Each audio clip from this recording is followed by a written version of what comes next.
Já, komið þið sæl og blessuð. Ég ætla að ræða svolítið alvarlegt mál við ykkur og viðmælendur mína hér við rauðaborðið. Það eru svona svo tilfinning að lögregluvaldi sé að vaksa ásmegin hér á landi. Að henni stóru og sterku séu hægt og rólega að gera það sér betur af á meðan almenningur og ekki síst mótmælendur megi bara hreinlega éta það sem úti frýs.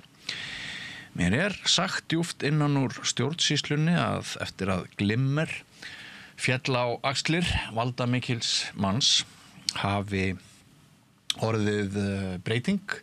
Öryggisreglur hafi verið hertar meir og meir í kringum valdamesta fólk landsins og það hafi verið svona búin til meiri aðgreining á milli aktivista og okkar besta fólks, samkvæmt lögreglu, okkar dýrmætasta fólks, ráðamanna landsins. Við erum smám saman að venjast því að sjá öryggisverði, lífverði í kringum ráðherra og fleiri. Einkabílstjórar, við höfum séð þá nokkuð lengi en þetta er eiginlega nýtt með öryggisgæsluna. Þetta hlýtur að kosta alveg helling og þetta sendir ákveðin skilabúð og margir velta fyrir sér hvað varðum litla saklausa frjálsa Ísland sem hefur verið eitt af því sem að hefur gert lífið þess virði að lifa því hér á þessu skeri, ekki er það veðrið. Það hefur verið frelsið. Nú, við sáum svo heyrðum fréttir af því daginn að myndir höfðu horfið úr búkmyndavélum lögreglumanna og virti sem að það bara skipti engu máli, það væri bara allt í lagi og í gær féll dómur hjá héraðsdómi þar sem að 9 mótmælendur höfðu leitað réttar síns vegna ofbeldis sem að þeir töldu lögreglu hafa beitt þá við Skólastræti maí í fyrra og þið hafi séð myndir þar sem verið að sprauta piparúða af miklum þrótti framan í þessa mótmælendur og ýmsir héldu að það yrði uppskorið réttlæti. Þetta er svona augnablik hingað ekki lengra, við þurfum að endurskoða starfsaðferðir lögreglu og framkomu þeirra gagnvart mótmælendum en lögreglan er sýknuð. Og til að ræða þessi mál í svona kannski bæði þröngri og víðri mynd eru komnir hingað til mín 2 mótmælendur. Annar var á staðnum í þessum mótmælum þarna í maí fyrra og það er hann Sigtryggur Ari Jóhannsson, vertu velkominn. Takk. Og svo er hér Sara Stef Hildar sem einnig hefur tekið þátt í mótmælum. Vertu velkominn einnig. Takk. Ef ég byrja aðeins á dóminum í gær þá hefur Oddur Ástráðsson lögmaður mótmælendana látið hafa það eftir sér að með þessu sé verið að blessa ofbeldi lögreglu. Og ef við byrjum kannski bara á þér, Sigtryggur Ari, sem varst þarna í fyrra, kom þessi dómur þér á óvart? Nei, hann kom mér nú ekki á óvart. Ég held að það er nú svona frekar algengt í svona málum að ríkið sýkni sjálft sig, sko. Ríkið er valdið í þessu tilviki og litlu mótmælendurnir, það er valdamunur þarna og það er svona viðleitnin í kerfinu er þessi, sko. Og ég held að fólk sem ég hef talað við, sko, í gær eftir þessu dómur féll, fólk sem hefur áður leita réttar síns út af svipuðum málum er alveg á þessari skoðun líka, sko. Og það er svona leiðin að því að leita réttar síns gagnvart lögreglu eða ríkinu þegar svona kemur upp, hún er löng og grýtt og ég held að þessi kjarkaði hópur þarna sem að leggur á stað með þetta mál viti það alveg og megi alveg búast við því að þetta verði ekkert létt og það sé alveg eins hægt að gera ráð fyrir því að ríkið verði sýknað í hvert einasta skipti sem þetta verður dregið upp og eini möguleikin sé að reyna að koma þessu kannski út til mannréttindadómstóls en þetta er nú svona, það er nú svo hypotetist allt saman, sko og alveg ekkert gefið að fólk endilega hafi úthald í svoleiðis, sko fjárhagslegt eða andlegt, sko þannig að nei, mér bregður ekkert þetta. Hvers vegna varstu við þessi mótmæli í fyrra, í mæ? Ég var nú bara að tjá skoðun mína á ástandinu fyrir botni Miðjarðarhafs og því svona skeytingarleysi sem mér finnst íslensk stjórnvöld hafa sýnt í þeim málum alla tíð og ekki síst núna. Nú ertu lengst af búin að starfa sem blaðamaður og ljósmyndari. Já, já. Og svona, mér dettur í huga að þú hafi fylgst með alls konar uppákomum, Já. mótmælum, Já, já. áratugi aftur í tíman. Já, ég er búin að vera við alveg óhemmi mörg tilvik þar sem að lögreglan hefur beitt valdi í vinnunni. Alls konar handtökur og alveg ótal sinnum hef ég verið viðstaddur sem piparúða er beitt og ég hef fengið hann á mig sjálfur og á myndavél að dótið mitt og þetta og hitt, alls konar svona sko og ég veit ekkert hvað sko, þetta er ekkert gaman, þetta er ekkert sniðugt. Ég hef einhvern veginn aldrei almennilega verið á þeirri skoðun að þetta hafi verið alveg nauðsynlegt eða réttmætt en lögreglan er náttúrulega að vinna eftir einhver prótókolli. Mér sýndist vera farið dálítið vel framhjá því þarna í þessu tilviki sko. Og vakna hjá þér spurningar að það sé verið að taka þetta fastari tökum svo maður notur nú bara milt orðalag. Sko, ég vil bara, mér langar bara að leyfa mér að vitna í Facebook-status hjá Oddi Ástrásinni sem er lögmaður þessa hóps sem hann setti fram í gær þegar dómurinn hafi verið kveðinn upp og hann var að benda á að hann hefði orðið var við það að lögreglan liti þennan tiltekna hóp mótmælenda og þetta málefni öðrum augum eða tæki þetta öðrum tökum heldur en annað fólk í svipuðum aðstæðum. Fólk sem styður málstað Palestínufólks. Já.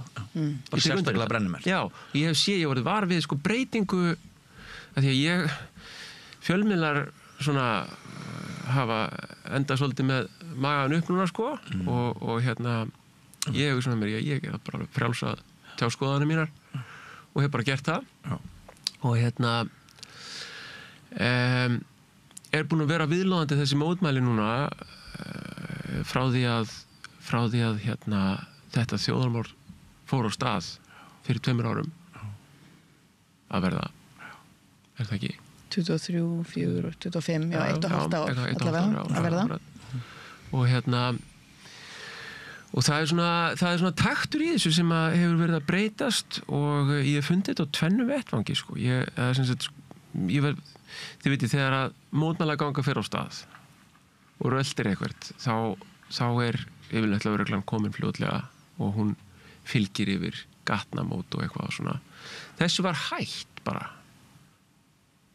Lögreglan, lögreglan hefur semst sko, ég veit ekki hvort þið munið eftir því, það kom upp, þá voru mótmælaganga til stuðnings Palestínu sem fór á stað frá bandaríska sendiráðinu og gekk niður á Austurvöll og mér langar að segja að þetta hafi verið síðastlið haust og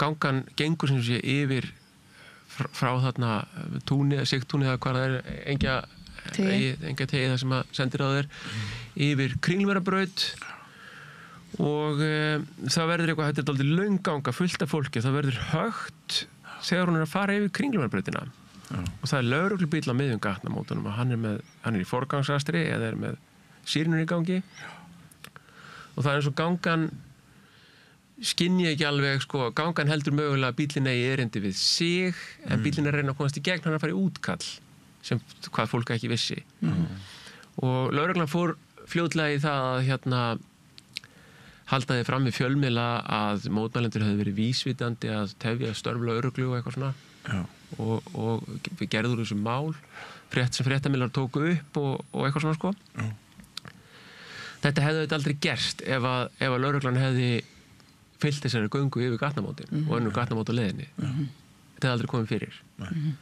lögreglan hætti að gera þetta og ég er ekkert að segja mótmælagöngur er ekkert endilega einhverja skýlaus og kröfu og löggan lapp með þeim ég veit ekkert það en ég var að vara þessu breytingu ég hef líka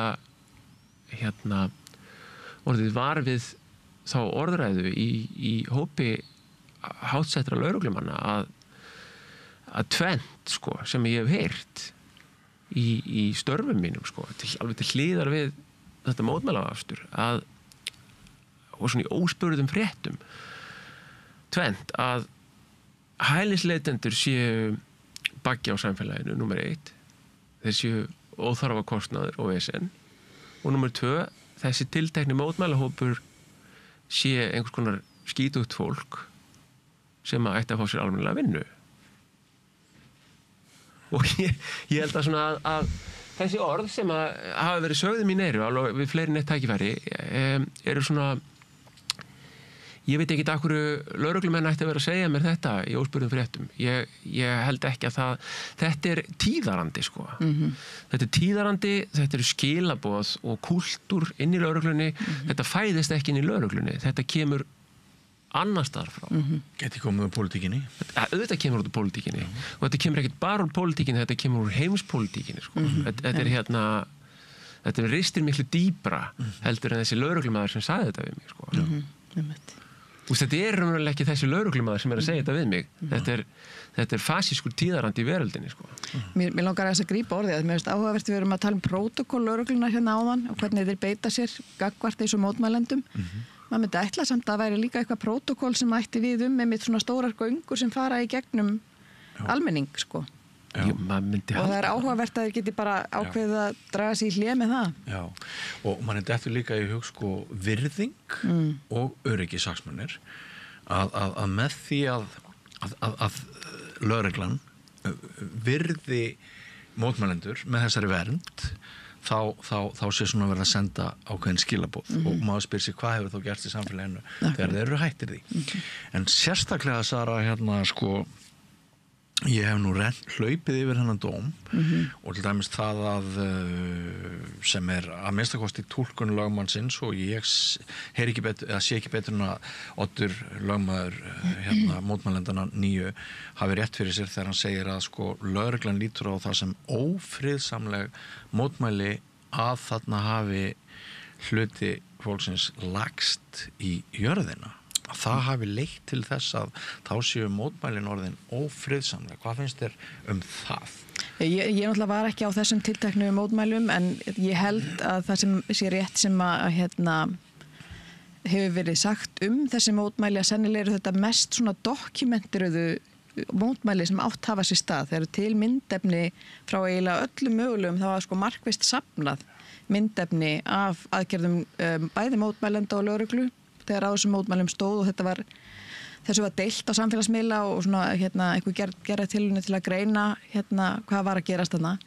Þannig að ég get svo sem ekki samt tjáð mig náttúrulega það að því ég var ekki þarna, þú veist, en ég er ekki búin að lesa allan dóminn, ég svona gluggaði í hann. En bara þessi hugmynd að það að leggjast í jörðina. Þetta er bara gjörningur auðvitað og þetta hlýtur að teljast vera hluti þess sem að mótmælendur mega gera að leggjast friðsamlega á götuna til að reyna að hefta för og vekja athygli á sínum málstað. Ja, þannig að ég held að við getum, ég sá myndefnið og ég hef verið viðstödd önnur mótmæli þar sem að piparúða hefur verið beitt. Þannig að það sem mér fannst áhugavert í samhengi dómsins líka var að þeir hefðu heimild til að beita kylfum. Þannig að talandi prótókoll sko. Og hvaðan þetta kemur. Ég hef líka lesið og séð að ráðherrabílar voru tómir. Það var engin ráðherra í bílnum við einhverja beitingu piparúða við þessi mótmæli og svo var í raun úrræði í boði fyrir lögreglu sem þeir ákváðu að nýta sér ekki sem var að fara út baka til einhver bílaportsmegin. Þannig að mér finnst það í sjálfu sér líka sko áhugavert í samhengi þess að við erum að tala að hér að mínu mati sko er þetta bara svona löng saga núna þar sem verið er að búa til nýja menningu fyrir þetta okkar samfélag þar sem við eigum að skynja lögregluna með algjörlega nýjum hætti sko. Þannig að maður minn fór í gær og var að við vorum að flytja og maður ætlar að halda áfram í líkamsrækt fór út í World Class að kaupa sér kort. World Class tekur sko mynd af augan á þér til þess að vita þér aðgang að salnum og það er engin önnur leiða því að hann kærði sig ekki þetta, hann er hálf amerískur reyndar þannig að hann er aðeins hókinn af svona reynslu og hann spurði hvort það væri ekki hægt að fá eitthvað aðra aðgönguleið, bara nota svona strikamerkiskort, en meiri segja World Class bannar það, þú veist, það er engin annar sem fer inn, þetta er svona í mínum huga, þessi menning sem ég er að tala sem verið að byggja upp hérna, er svona lögregluvæðing einmitt, það er verið að polísa því meiri segja inn í líkamsræktarstöðina, þú veist, það fer engin annar inn á þessum aðgangi en hann sjálfur. Þú ferð í Hagkaup, að það eru öryggisverðir og þú ferð ekkit og veslar í matinn á þess að sé svona einhver hugmynd svona policing eða lögregluvæðingu. Og í raun sjáum við sko normaliseringuna á því að samþykja lögreglu sem valdi í okkar lífi, alveg frá því að við erum bara lítil. Ég man eftir að lögregla hafi kennt mér umferðarskólan, þið vitið. Og hérna, hvað er þetta kallað núna? Samfélagslögregla? Þannig að mér finnst það svona í stærra samhengi, sko, ef maður summar líka aðeins út og horfir niður á þetta, hvað er að gerast? Að þá er annars vegar verið að normalisera kannski lögreglu, ég hef ekkert á móti umferðarlögreglu í sjálfur sér. Og hún hefði sjálfsögð átt að gæta göngunar þarna, sem við rættum aðan. En lögreglan sem ég hef mætt á mótmælum, ég var til með á þessum mótmælum sem að í rauninni spruttu upp bara upp af sjálfu sér í eldhúsdagsumræðum þingsins sem var líka síðasta voru, ég held að það verið bara 2 dögum síðar. Það var bara rétt eftir þetta sko. Já.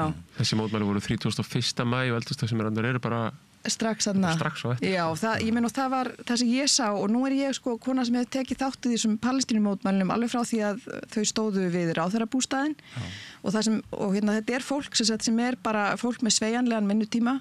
Þetta er fólk í fæðingarorlofi, þetta eru eldri borgarar, þetta er fólk sem hefur tök á því að mæta á svona skrýtnum tímum þegar ríkisstjórnin með sína fundi hérna í ráðherrabústaðnum eða ráðherrafundirnir. En þessar eldhúsdagsumræður voru þannig að það fór bara í gang einhvers konar svona heraðgerð lögreglunar. Og þar var bara beitt þessum grindum, þeir raða sér allir upp, þeir eru með svona piparúða. Ég tók nú mynd af einum sem stóð beint fyrir fram að mig og ég er eiginlega sannfærð að það var rafbyssa sem hann var með. Já, öll komin það sko. Og þetta er bara sama fólkið sko. Þetta er sama fólkið í flíspessum, þú veist, sem að stendur þarna fyrir utan til að reyna að beita íslensk stjórnvöld þrýstingi að gera eitthvað í þessum viðurstyggilega þjóðarmórsmáli Palestínu. Þannig að já, ég sé ekki að það sé neitt annað en bara hluti af svona mótmæla gjörningi að fá að leggjast í götuna. Og sérstaklega eins og ég sagði áðan, í ljósi þess að þeir höfðu önnur úrræði. Að því mótmæli eru gjörningur, sko.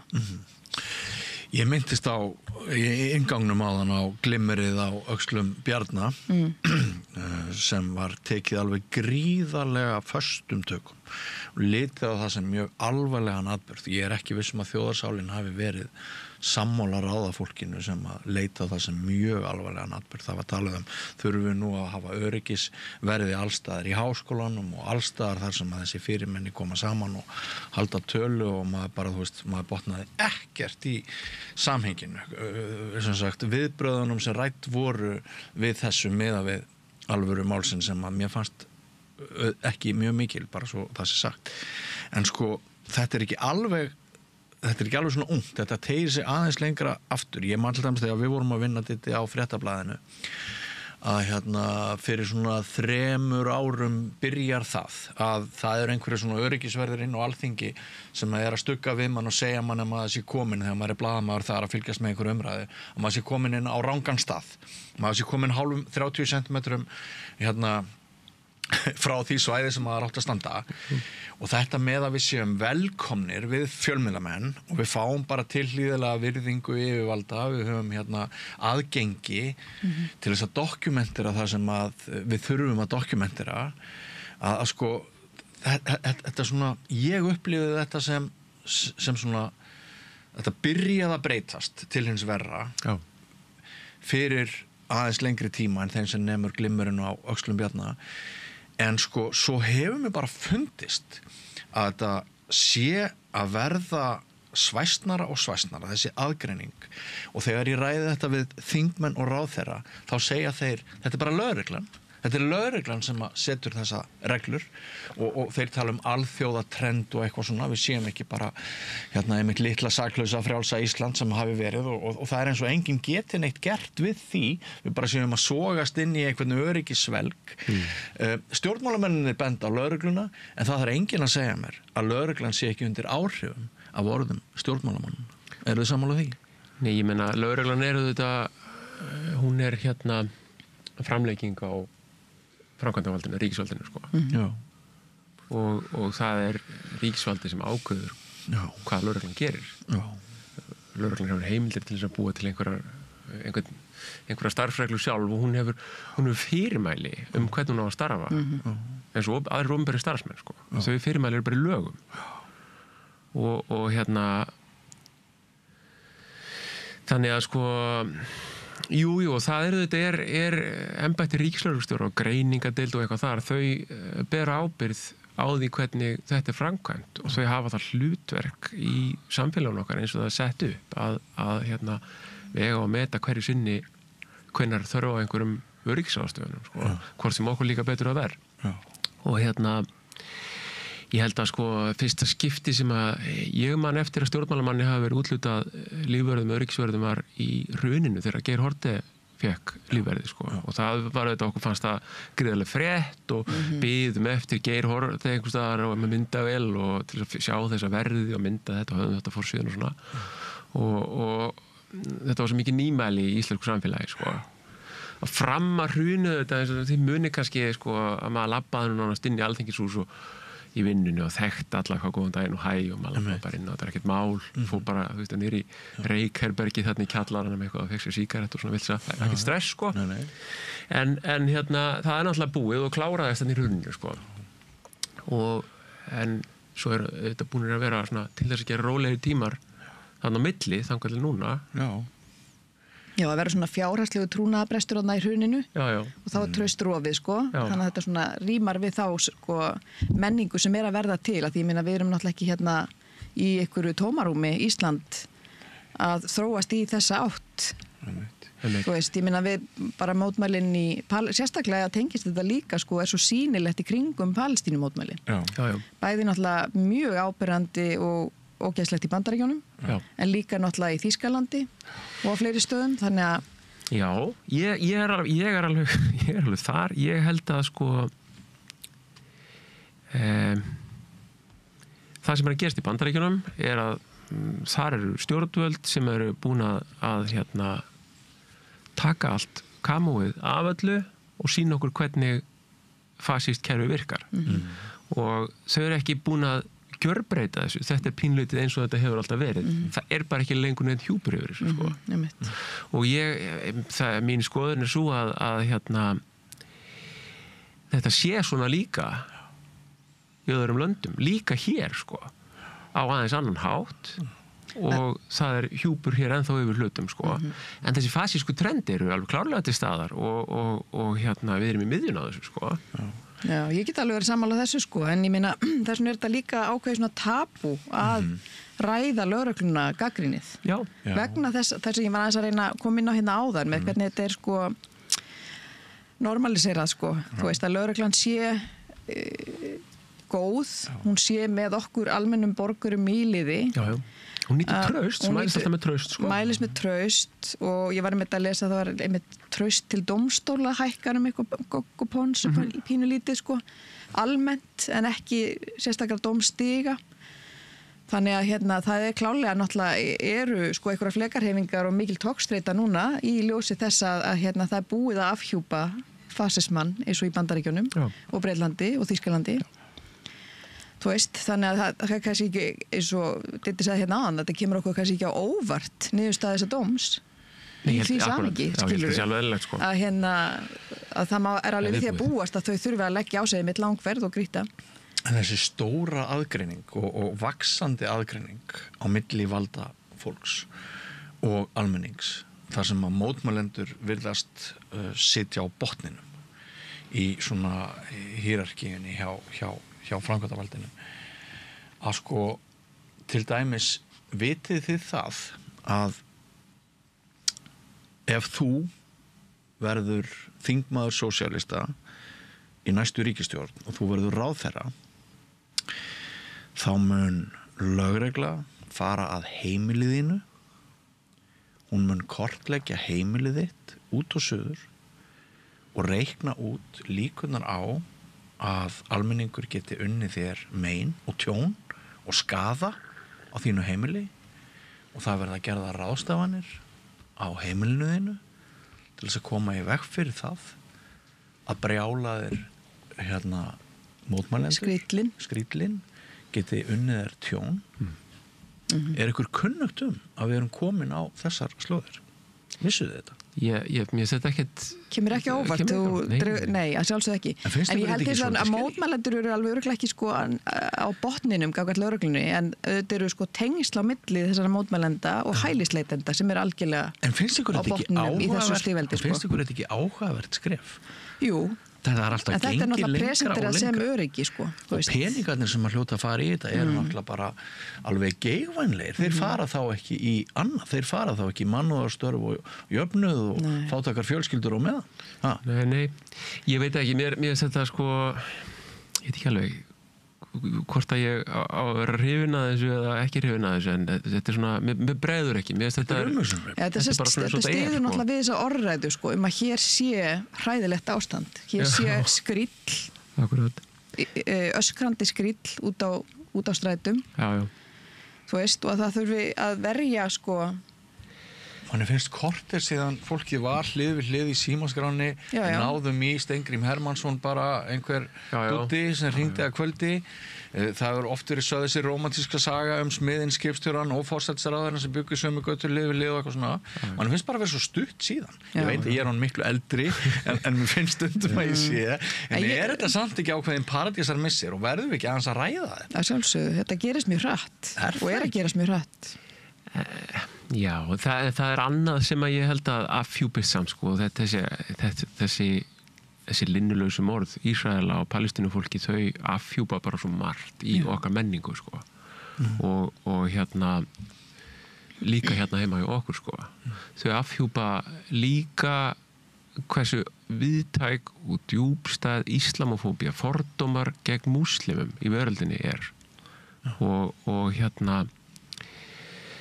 þetta að hælisleitendur þegar þeir eru allt í einu að streyma til okkar frá þessu ríki, það er ekkert í neinu ægilegu magni sko, þetta er ekkert eins og við séum með eitthvað óviðráðanlegan hópa fólki, en þetta er fólk af þessum litarhætti úr þessari menningu og þessum trúabröðum og fólk sem að tekur upp þeirra málstað sætir þessum fordómum líka upp að einhverju marki. Og það er ekkert mál að bera þetta saman og ég er friðarsinni og til ég að berjast fyrir friði í Úkraínu líka, en þetta er alveg tvennt ólíkt sko, hvernig brugðust er við. Mótmæli gegn innrás Rússa í Úkraínu voru fullkomlega samþykktir gjörningar hér heima. Borgarstjóri fór og nefndi torg og styttu Kænugarð, var það ekki? Við söfnum saman þar og tókum myndir og mótmælendur voru á staðnum og þetta var bara allt í góðu sko. Það er ekkert verið að fara með piparúðan á fólk þar sko.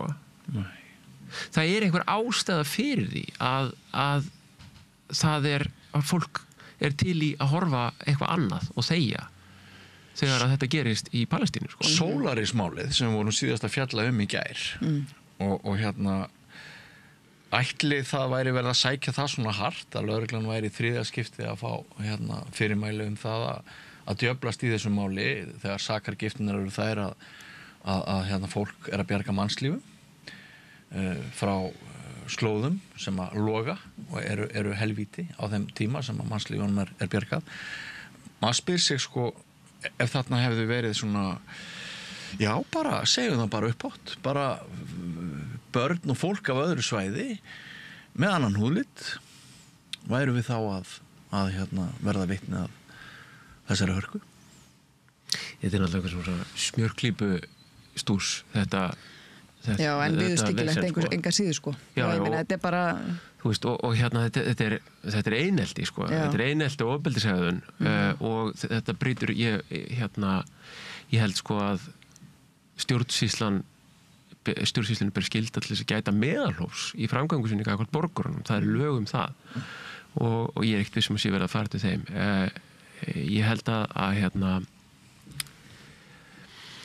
ég veit svei mér ekki, ég átta mig ekki almennilega á því hvaða hlutverk lögreglan hefur þarna í að taka þetta mál aftur og aftur til rannsóknar, sko. Nei. En þetta svona signaling líka, já, það verið að signalera þessu sem þú varst að tala sko, til almennings. Þetta verið hluti á svona skilabóð. Og ég meina, þetta alveg því, við erum með þú veist, með mútumál Samherja í Namibíu einhvern veginn þannig að það snýst núna bara það hver mátti sjá gögnin og hvernig þau komu. Það enginn að tala mútur Samherja, sko. Það er verið að saka Marju Lilju og Semu að hafa greitt mútur, er það ekki megin hugmyndin í þessu? Ég held ég reikna með að lögreglan hafi verið búin að spurja þar að minnstakosti ef ekki bara beinlínis gáði hvort að mútugreiðslur hafi farið fram. Ég fór til Kaíró líka á þessum tíma til þess aðstoða við þetta og ég get alveg sagt ykkur það voru ekkert greitt en mútur, það var borgað gjald fyrir ákveðna þjónustu, þetta kvittanir fyrir þessu öllu saman, ekkert mál. En það eru öfl sem að hafa hagsmuni að því að þetta sé málað upp sem mútugreiðslur og það eru öllum bröðum beitt. Sko, við erum að ræða lögreglu.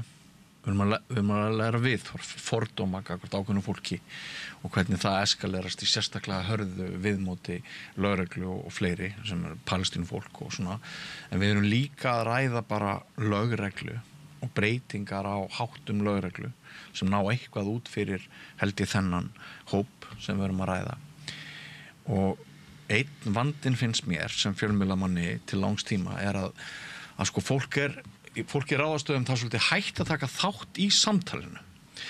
Nú mun ég til dæmis að loknu þessu spjalli, þá mun ég hafa samband í lögreglu, ég mun reyna að fá einhvern fulltrúa frá ríkislögreglustjóra til þess að koma og ræða þessi mál sem við höfum verið að ræða hér. En fyrirfram finnst mér frekar ólíklegt að þau muni taka þátt í því. Og það er annað sem að mér finnst svolítið vanta núna, það er það að hluti af paradísamissinu sem ég var að tala um áðan, gamla Ísland. Mér fannst sko við fá fólk til leiks og mér fannst fólk vera viljura til að taka þátt í orðræðinni áður fyrr. Þegar uppkomi einhver svona álitamálur eins og við erum að ræða hér í gamla daga heldur en í dag. Það setur bara hver í sínu horni einhvern veginn bara varinn inn í glerbúrinu, lítur svolítið niður. Það er líka eitthvað sem að ég spyr mig hvernig gætu við undið ofan af þessu ef það er gerlegt. Þetta er náttúrulega bara menning sem byggir á svona einstaklingshyggju, þú veist. Þannig að, og það er bara mist rosalega áhugavert í samhengi við þessi mótmæli, sko, að því þú talar um þessi hópur, eins og mótmælendur séu ákveðin tegund af fólki, en ef mótmælendur eru tegund af ákveðin fólki, þá er það hópurinn sem ég lýsti hérna áðan. Og bara hlustendur og lesendur geta þá metið hversu hættulegur þessi hópur er. Þannig að fólk með opinberi starfsmenn með sveigjanlega vinnutíma, fólk í fæðingarólofi, öryrkjar, eldri borgarar, mikið til. Þú veist, þetta er hópurinn sem er að mótmæla, fólk sem hefur tíma til þess að mæta á þessu mótmæli. Já, fólk sem þarf ekki að vera hrætt að þessi reikið og vinnunni. Akkurat, akkurat. Þannig, en ég meina, þetta er allt bara til þess að undirbyggja einhverja orðræðu að það sé hætta. Þetta sé hættulegt samfélag. Og þetta er gert með öllum tiltækum ráðum, alveg niður í þessa smjörklípu áðan sem við ræddum, þessum að faðir þingmanns fer fram með stöðugar kærur á sama mál sem er tekið upp. Já. Ég veist nú svona ákveðin sjarmi að sakna gamla tímans og það allt saman. Ég held samt sko að það sé ekkert endilegt neinu að slægjast í því sko gamla Íslandi. Ég held að sé ákveðin kostur að við vitum hver í þessu líka sko. Já. Ég held að Ísland hafi haft fasíska tendensa allan tíman eins og önnur lönd í Evrópu og norðrinu sko. Já. Og og ég held að það sé bara kostur að við vitum hver sko. Við erum allavega sem samfélag komin á einhvern stað held ég sem þarf að ræða þetta sko. Já, absolutt sko. Það samt ákveðið þáttökuleysi bara, nú ætlum ég bara að gagnrýna opinberar stofnanir á Íslandi, að talsmenn og forstjórar opinberar stofnana á Íslandi eru miklu tregari nú orðið til að taka þátt í þessu fjölmiðlaspjalli en þeir voru áður. Ég sammálaði með tímana. Þeir voru ógeðslegir, enn ógeðslegir að mörgu leyti heldur en þeir eru í dag. En sko, mögulega rétt sem þú segir með einstaklings hyggjuna, að sko í stað þess að þetta væri svona, þú væri bara hluti af stórri vakt og væri að starfa hjá opinberu fyrirtæki, þá hefur bara skyldur gagnvart almenningi og þú ræktar þær með að tala við blaðamannin, fulltrúa almennings, fjölmiðlamannin. Þessa skyldur, svona þetta kollektífa, það kannski fer aðeins minna fyrir þessari hugsun í dag, mögulega út af því sem þú nefnir. Já, ég minna, maður sér þessi einstaklingshyggju allstaðar, sko. Veist, það er svo margt, maður sér þetta bara í dægurmenningunni, sko. Ég minna, þú sér þetta í Kringlunni, þar eru öryggisverðir, eins og ég segði aðan, Hagkaup og þetta. En þú sér þetta líka, sko, í bara tískunni. Þessi þættir muniði, Handmaid's Tale eftir sögu Margaret Atwood, það er bara vika síðan eða svo sem að dóttir Trump í Ivanka, það fór svona væral mynd af henni þar sem hún klæðist sama kjól og hinnir fasísku einræðisherrar Gilead ríkisins sem eru Bandaríkin í þeirri sögu og þeir sjá bara þessi Discovery jeppa, Hummerana, þetta eru svona hernaðartæki, drónarnir. Ég bjó á 3. hæð fyrir stuttu, ég var nefnilega að flytja helgina. Eitt kvöldið þá bara stend ég fyrir utan stofugluggan, eða fyrir innan stofugluggan og allt í einu kemur dróni bara og svífur góða stund fyrir framann þakíbúðina mína. Og þetta var bara stutt eftir jól, þá hafði bara nágrann minn á jarðhæðinni fengið dróna í jólagjöf. Og ég held þetta að væri bannað sko, en hérna svo skilst mér að það sé í lagi fyrir klukkan 11 á kvöldinu eitthvað, þá máttu bara vera með drónan inni. Ég meina ég sé bara að ákveðin hverfi hérna í bænum sætta sig við það að það bara megi fljúga dróna, þú veist, fyrir framan gluggana hjá þeim fyrir klukkan 11 á kvöldin, innan borgarmarkana. Það er mjög áhugavert og það var mjög, ég get sagt ykkur það, ég veit ekki hvort þið hafa upplegað þetta var mjög óhuguleg reynsla því ég vissi ekki hver átti þennan dróna. Og hérna já, ég meina allar þessar tækni, þú veist, þetta er bara í rauninni eins og svona hægfljótandi hraun, sko, og hefur verið að mallast áfram, þú veist, þessi farsismis, þessi, allar þessar tæknibreytingar. Já, svo sko, mér finnst ég ekki þurfa að taka það fram en ég ætla samt að gera það, bara svo það sé á hreinu, að við vitum alveg að fólki sem að sinnir lögreglustörfum á Íslandi er náttúrulega mestu leyti gott fólk að vinna góða vinnu, en við erum meira að tala hér valdið í lögreglunni. Við erum að tala svona seigfljótandi breytingar sem að mér finnst vera að niður á við. Diddi, þú sagðir áður en við settumst við Rauðaborðið, þá sagðir líka sögu að því að þér hefur verið hótað morð lífláti. Já, þetta var nú í samhenginu sko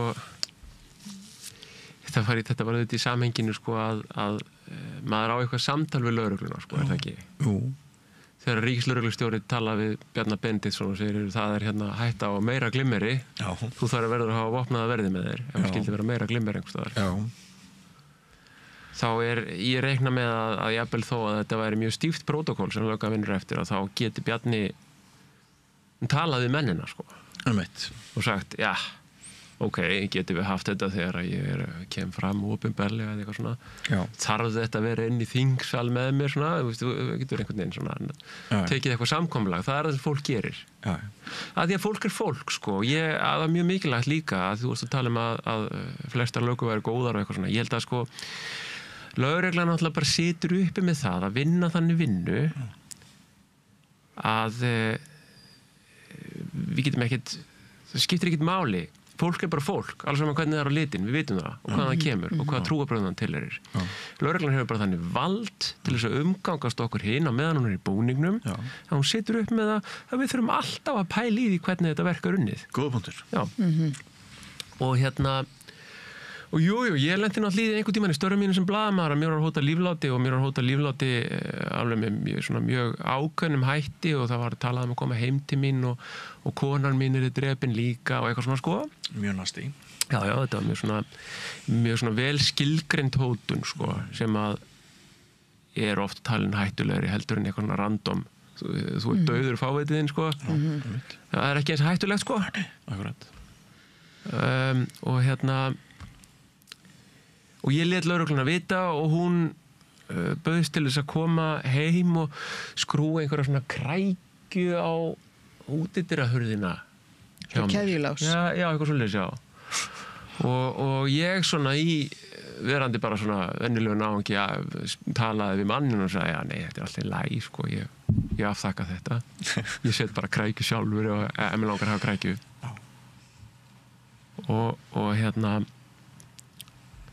og svo settlaðist þetta mál og eitthvað svona, ég fór og hitti mannin og hann er alveg steinhættur að drepa mig. Já. En ég held að þetta sé svona, fólk er fólk, sko, og ég held ekkert að Bjarna Benediktssyni beri neinn skylda til þess að vera með vopnaða verði yfir sér inn í þingsal eða svoleiðis, sko. Nei. Er það ekki rétt hjá mér, Sara, það hefur verið frá með innbrot hér inn í höfustofar samstöðarinnar og sósíalista og lítið sem ekkert gert með það álfu lögreglu. Það hefði mögulega orðið allt brjálað eða breytir engu öðru en það var bara Valhöll. Akkurat, já. Segir sitt. Já. Það segir sitt. Já, það er bara, það er mannamunur, bullandi mannamunur. Já, þetta er bara menningin og orðaðan sem við erum mannlega eins og þetta segir, fólk er fólk. Og góðu punktur hjá þér að sko, við þurfum að veita þessu fólki aðhald eins og öðrum þeim sem að gegna áhrifastöðum, ekki síst þeim sem að hafa heimild á meðan þau eru búningnum eins og þú segir til þess að beita okkur hinvaldi og trufla okkar tilveru. Og ef einhverjum finnst ég að vera herskár hér í þessari umræðu þá er ég nú bara bútaður framsóknarmaður að norðan, mjög friðsæll. Þannig að það er ekki eins og ég sé einhver byltingarsinni með skilti á mótmælum dagstælega. Eru þið framsóknarmenn eitthvað minna hættulegir við hinn? Við framsóknarmenn erum taldir svona yfir valdsæknari heldur en sumir aðrir, en ég er náttúrulega bara fíblast. Ég líka. En sko, ef við ekki að halda þessu áfram, þessu samtali og að spyrja spurninga það hvernig við erum að upplifa ákveðnar breytingar, ekki endilega til góðs. Ég sá, svo maður ljúki umræðinni og við ljúkum þessu dómsmáli sem að kannski er ekki lokið. Ég sá einhvers staðar að þá er verið að tala söfnun til þess að áfrýja þessari niðurstöðu héraðsdóms. Við erum sennilega þar stöddir það ekki öll þrjú að við viljum nú láta reyna aðeins betur á það hvort lögreglan skal skorin endanlega úr þessari snöru sem að manni sýndist hún koma sér í miðað við myndefnið sem að við höfum verið að horfa á, eða hvað segið þið um það? Jú, ég bara tek undir það. Mér finnst eðlilegt að þau haldi áfram. Það ekki? Og reyni. Það væri þetta mjög gagnlegt að ef það væri hægt að áfrýja þessu. Ég veit ekki hvort hópurinn hefur tekið afstöðu til þess. Það er þetta bara, þau verða bara sjálf ákveða það og ég bara skil það líka ef að fólk vill ekki gera það. Og það er alveg forvindlegt annað í þessu. Þetta með sko ríkið er náttúrulega sýknað meðal annars á þeim grundvelli að þetta hafi ekki verið friðsamleg mótmæli, sko. Svo löggan má hafa sér svona að þetta var ófriðsamlegt og þetta var ófriðsamlegt af hverju að þau lögðust í götunum fyrir saman bíl með einhver ráðherra í og það var búið að rekja þetta eitthvað. Skilgreiningin á friðsum og ófriðsamlegum mótmælum hún hefur alveg verið gerð fyrir mannréttindadómstólnum. Oddur var að rekja þetta í gær að það þarf að vera sko það þarf að færa sönnur og ásetning til skemmdarverka eða ofbeldis ef að mótmælin eiga að vera ófriðsamleg, sko. Og þetta eru bara forvitnilega mörk. Það hefði verið gaman að sjá færða sönnur á slíkan ásetning í þessu máli og ég held að héraðsdómarinn sé á hálum ís með þetta, svo ekki sé fastarorði kveðið.